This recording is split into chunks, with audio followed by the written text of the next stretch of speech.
Okay, so here you have a cylinder on which there's a rubber band, and the rubber band is exerting some pressure on this cylinder wherever it is in contact, and it's just called that pressure P, and it is because of this normal force.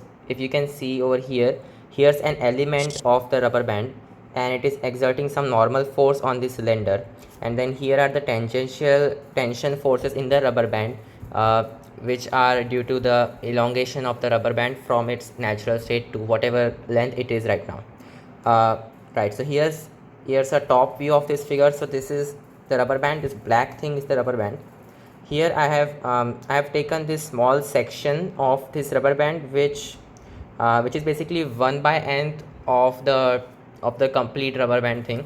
So like n of these small sections, those are going to make this complete circle, right? So this angle over here, which I've marked in purple, this is going to be theta, which is 2 pi upon n. Okay, and here you have this arc, which is experiencing these two tangent forces, and then we want to find out what will be the resulting normal force because of these tangent forces. Okay, so let's just draw it little wider in the next picture. So this is this angle. Okay, then here you have the arc, right? So this black arc over here, this is the arc. Then you have these two forces, these two tension forces, T and T. These are going to be equal, and if I just extend it a little bit, now since this thing is theta, this angle over here, this is going to be 180 minus theta, right? So 180 degrees minus theta, which means that the resultant force is going to be, okay, so this tension force has the component t cosine of whatever this angle is, which is the half of this angle. So cosine of 180 minus theta upon 2. Okay, but this also has the same component, so it's going to be 2t cosine of 180 minus theta upon 2, which is 2t sine of theta upon 2, right? Okay, so this is going to be 2t sine of, what was theta? Theta was 2 pi upon n, so this is going to be pi upon n. Okay, so this is going to be the normal force which is experienced by the cylinder at this point. Okay, so now we need to find the pressure which is being exerted due to these normal forces.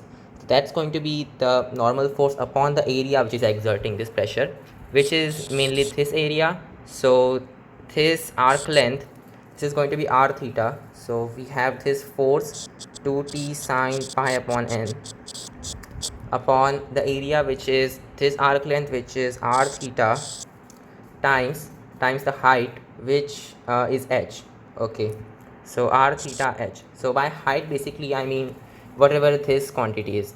I don't know whether this is called the width or the height, but whatever this thing is, h thing, yeah, that's going to be r theta h is the area. Fine, so that's going to be our pressure which is experienced by this cylinder. Right, so now we just need to evaluate the limit as n approaches infinity. So basically, if I let n approach infinity, this small element, this will basically become a single point, right? So at that moment, we are in fact finding the instantaneous pressure because of that particular point. I don't know, it's not exactly a point. Whatever this thing is, that's what it is. Okay, so as n approaches infinity, right, so this is going to be 2t sine pi upon n. Okay, and then over here, right, so this, what is this is h. Fine, and then r theta, well, theta is, so you have r h, and theta is once again just 2 pi upon n, right? So isolate this part, so this should be t upon rh times sine of pi upon n upon pi upon n as n approaches infinity. Right, so as n approaches infinity, this thing approaches 1, so which means P is going to be T upon RH. So that's going to be the instantaneous pressure because of this rubber band, right? which also means that the force experienced by this cylinder for some particular unit length, right? So for some particular very small length r theta, that's going to be T by r. So maybe I should write it like n upon okay, n upon, I don't know, what should this be. Let's just define some new quantity for this. So let's just say that quantity is something x. So x is basically the force due to this element divided by the length of that element. So that's going to be T upon r, right? Because it, right, because it's going to be pressure times area, so like P times, this is getting worse, right? Maybe I should just derive this first of all, right? So it's going to be the normal force, which we calculate to be 2t sine pi upon n upon the length.